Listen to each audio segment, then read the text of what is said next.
My name's Maren Gamble. I'm a Health and Safety Management Systems Consultant with the Infrastructure Health and Safety Association.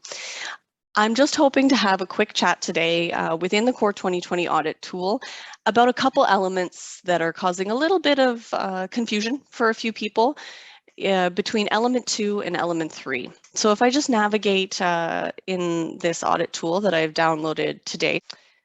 So I'm recording this on April 20th, 2022, and the version number of this tool is from June 2020, just for your reference.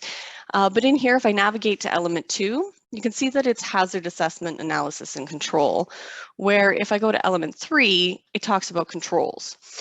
Superficially, both of these are talking about controls, and because of this, we often see overlap or confusion in terms of the evidence that's being presented for these. There is a separate intention towards both of these elements. So I was hoping to just quickly cover that today to clarify and hopefully provide you some direction. So if we start with hazard assessment, analysis, and control, and we take a look at this description that's right up at the top in row 7 here, where it says hazard assessment is fundamental to your occupational health and safety management system. It is a formalized way to identify your hazards and systematically analyze the risks to determine the necessary controls. Okay, that's telling us what element 2 is about. Let's quickly look at element 3. So now it says once the hazards are identified and assessed, it's necessary to develop formal controls for workplace parties to follow to ensure their safety. Following the hierarchy of controls ensures the most effective controls are in place. So from this, what I really want to focus on is this idea that element 2 is going to sort of happen ahead of element 3. So element 3 happens once hazards are identified and assessed, which means we're completing something in element 2 that's going to lead us to element 3. So if I'm looking at this and I'm talking about doing this identification and analysis piece in a classic hazard assessment context, what I would say you're looking at really in element 2 is, you're looking at the scope of work for your organization to figure out what tasks you're going to be analyzing. You're going to determine the hazards associated with those tasks, and you're going to be itemizing those. Once you've identified the hazards, you can identify the risks associated with those hazards, as well as rating those risks that are associated with those hazards. And then you'll be able to identify the type of control that you want to apply. You heard me mention in the description for element 3 the importance of the hierarchy of controls. You can start considering that in element 2. It's going to apply as well in element 3. But in element 2, you're going to be looking at sort of the broad categories of controls that you want to apply. So options would include, elimination, substitution, administrative controls, engineering controls, personal protective equipment, and controls of different levels. So here you might see me list for something that we need training, we need PPE, and we need a safe work practice. And you're going to see those sort of types of controls identified during your hazard assessment, analysis, and control phase. Once you've identified them and captured them and documented them in element 2, that's when you're actually able to move to element 3 to develop the formal controls where necessary based on what you've identified in element 2. What do I mean by formal controls? In this case, I mean the sorts of in-house control documents that you're going to develop. So this is things like safe work practices, safe job procedures, the documents that you're developing internally that are going to provide that key direction for your staff, those administrative controls to help people ensure their safety as they're moving through their work.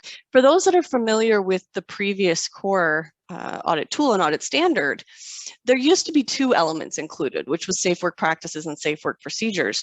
Really, element 3 is the combination of those 2 elements into one topic, where we're now looking at those as a grouping of formal controls rather than distinguishing between practices and procedures. We're saying all of those formal written documents that you're creating based on the sort of need that you've identified in element 2, that's what you're describing in element 3.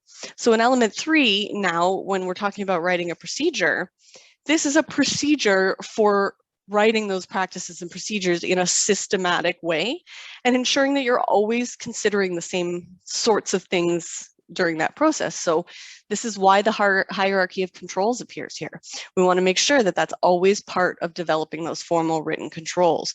We want to make sure that approvals are documented, that the right people are included, and that process for how you're going to, sit down and create those practices and procedures or those formal controls, that's going to be done in a systematic way.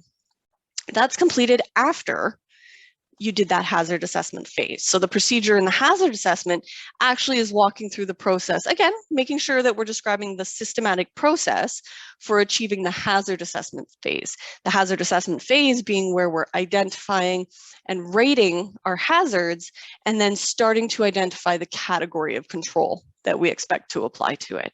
So element 2 and element 3 are very closely linked. Element 3 flows out of element 2, and you really can't have one without the other.